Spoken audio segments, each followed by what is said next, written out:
అందరికీ నమస్తే. నిన్నటి వరకు చెప్పిన వాతావరణం ఈరోజు నెల్లూరు నుంచి శ్రీకాకుళం వరకు 16 నుంచి 20 తేదీ వరకు వర్షాలు పడతాయని చెప్పాను. కానీ జరగలేదు. నెల్లూరు పడమర, ఒంగోలు పడమర మాత్రం పరిమితం అవుతున్నాయి. రాయలసీమ, తెలంగాణ జిల్లాలో కూడా భారీ వర్షాలు పడుతున్నాయి. 16 నుంచి 20 తేదీ వరకు ఖచ్చితంగా కడప, కర్నూలు, అనంతపురం జిల్లాలో భారీ వర్షాలు పడుతున్నాయి. నెల్లూరు, ప్రకాశం, గుంటూరు, విజయవాడ, గోదావరి జిల్లా వర్షాలు పడతాయని చెప్పాను. కానీ ఈరోజు జరగలేదు. కానీ ఋతుపవనాల బలహీనం పడింది. పడమర నుంచి వచ్చే గాలులు, తూర్పు నుంచి వచ్చే గాలులు ఢీకొట్టడం వల్ల నెల్లూరు, ప్రకాశం, గుంటూరు, విజయవాడ, గోదావరి జిల్లాల ప్రాంతాల్లో బలహీనంగా ఉండడం వల్ల కర్నూలు, కడప, అనంతపురం జిల్లాలో మాత్రం పరిమితమైంది భారీ వర్షాలు.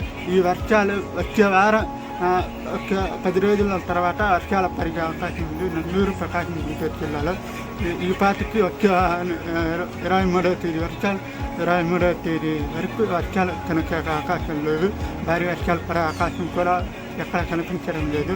బలహీనం పడుతుంది, సమయానికి బలహీనం పడుతుంది. నెల్లూరు, ప్రకాశం, గుంటూరు, విజయవాడ, గోదావరి జిల్లాలో ఈ నెల వచ్చే వారం వర్షాలు పడే అవకాశం ఖచ్చితంగా కనిపిస్తున్నాయి. మరి అల్పపీడనం 21వ తేదీ ఖచ్చితంగా వస్తుంది. ఆ తర్వాత మరి ఆ వీడియోలో చెప్పాలనుకుంటున్నాను.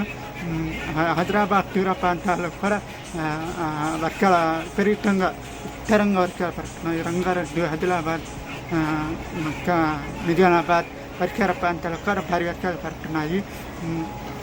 విశాఖపట్నం, శ్రీకాకుళం, విజయనగరం వచ్చేసరికి ఇరుమల కురిన వర్షాలు అక్కడక్కడ మాత్రం కొన్ని చోట్ల మాత్రం వర్షాలు ఉంటాయి. మరి కొన్ని చోట్ల విపరీతంగా వర్షాలు కూడా తక్కువ కనపడుతున్నాయి. అంటే ఈ నెల 23వ తేదీ వరకు వర్షాలు అందకపోవచ్చు. ఆంధ్రప్రదేశ్ తిరుపతి నుంచి శ్రీకాకుళం వరకు ఈ నెల 16 నుంచి 23వ తేదీ వరకు ఈ వర్షాలు బలహీనంగా కారణంగా తెలంగాణ, రాయలసీమ మాత్రం భారీ వర్షాలు పడతాయి. మిగిలిన చోట్ల ఇతర ఎండలు, మధ్యలో మేఘాలు, మధ్యలో అక్కడక్కడ గిరిజలు మాత్రం పడతాయి. మిగిలిన చోట్ల వర్షాలు చాలా తక్కువగా నమోదవుతున్నాయి. ఈ నెల 23వ తేదీ తర్వాత మరో వీడియో అప్లోడ్ చేస్తాను.